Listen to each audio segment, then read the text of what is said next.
BJP की list से राजस्थान में मचा चुनावी घमासान। आंतरिक कलह का आला कमान कैसे निकालेंगे समाधान। अपनी ही पार्टी के नेताओं से नहीं मिल रहे बीजेपी के सुर। लोकसभा नतीजों पर असर डालेंगे बागी विधायक। 25 नवंबर ये तारीख राजस्थान के लोगों के साथ साथ आने वाले लोकसभा चुनाव के लिए भी खास होने वाली है। इस तारीख से बीजेपी और कांग्रेस की साख जुड़ी हुई है। किसकी नैया डूबेगी और किसकी पार लगेगी, ये 3 दिसंबर को सबके सामने होगा। फिलहाल राजस्थान की स्थिति को देखते हुए बीजेपी की नैया तो डगमगाती हुई दिख रही है। नमस्कार, आप देख रहे हैं हिंदी खबर और मैं हूं आपके साथ दिव्या। दरअसल बात बीजेपी में मची हुई आंतरिक कलह की कर रहे हैं, जिसे लेकर सड़कों पर खुलेआम चुनावी घमासान होता दिखाई दे रहा है। बीजेपी कार्यकर्ताओं ने सांसद देवजी पटेल की कार पर पत्थरबाजी कर डाली। इसका नुकसान वर्तमान के चुनावी किंग को उठाना पड़ सकता है। पूरा मामला क्या है, आइए देखते हैं इस रिपोर्ट में। राजस्थान विधानसभा चुनाव के लिए बीजेपी ने अपने प्रत्याशियों की पहली लिस्ट जारी कर दी है। ये लिस्ट राजनीतिक मायनों में बहुत ही खास मानी जा रही है और यहीं से शुरुआत होती है बीजेपी की चुनावी जंग की। वो जंग जो विपक्ष से नहीं बल्कि अपने ही विधायकों, नेताओं और कार्यकर्ताओं से जुड़ी है। ऐसा क्या है इस लिस्ट में जिसे लेकर के घमासान मचा है। दरअसल बीजेपी ने अपनी पहली लिस्ट में 41 कैंडिडेट्स के नाम शामिल किए हैं, जिसमें 7 सांसदों को टिकट देकर सबको चौंका दिया है। मौजूदा विधायकों के टिकट काट दिए हैं।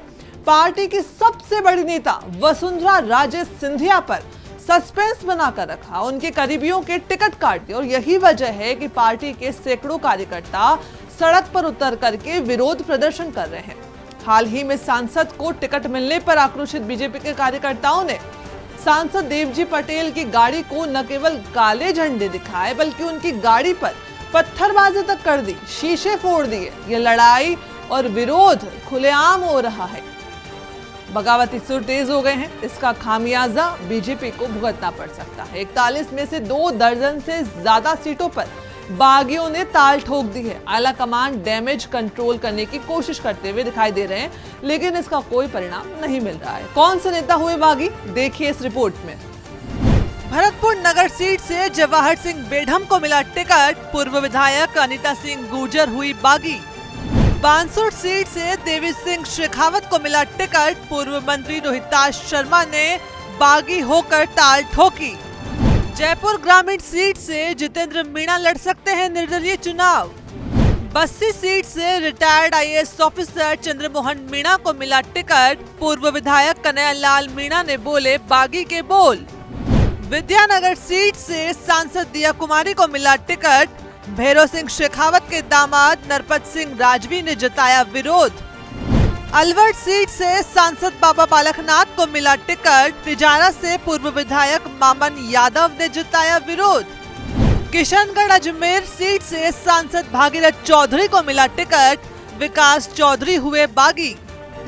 सांचौर सीट से सांसद देवजी पटेल को मिला टिकट। बीजेपी के पूर्व विधायक जीवाराम चौधरी और पूर्व प्रत्याशी दानाराम चौधरी हुए बागी। इन तमाम नेताओं ने बागी होकर निर्दलीय चुनाव लड़ने की ताल ठोक दी है और कुछ इसकी तैयारी में है। इतना ही नहीं, टिकट नहीं मिलने की नाराजगी इस कदर बढ़ गई कि बीजेपी के कार्यकर्ताओं ने सांचौर से सांसद देवजी पटेल के खिलाफ कड़ा विरोध प्रदर्शन किया। पार्टी के कार्यकर्ताओं ने उनकी गाड़ी के आगे काले झंडे लगा करके विरोध किया, नारे लगाए, यहाँ तक कि उनकी गाड़ी पर पत्थरबाजी करके शीशे फोड़ दिए। बीजेपी की पहली लिस्ट इस मामले में भी खास हो जाती है, क्योंकि बीजेपी ने जिन 41 सीटों की पहली लिस्ट जारी की उसमें 39 सीटों पर बीजेपी पिछला विधानसभा चुनाव हार गई थी और जिन 2 सीटों पर चुनाव जीती थी उन पर भी पार्टी ने अपने दावेदार बदल दिए। यानी सभी समीकरणों को ध्यान में रखने के बाद बीजेपी ने अपनी लिस्ट जारी की है। उसके बाद भी जिस तरह का कड़ा विरोध देखने को मिल रहा है, इससे साफ है कि आने वाले विधानसभा चुनाव के साथ साथ इसका असर लोकसभा चुनाव पर भी पड़ेगा और ये विरोध 2024 के किंग मेकर के लिए बीजेपी की मुश्किलें बढ़ा सकता है। ऐसे ही पॉलिटिकल अपडेट्स पाने के लिए देखते रहिए हिंदी खबर, जुड़े रहिए हमारे साथ।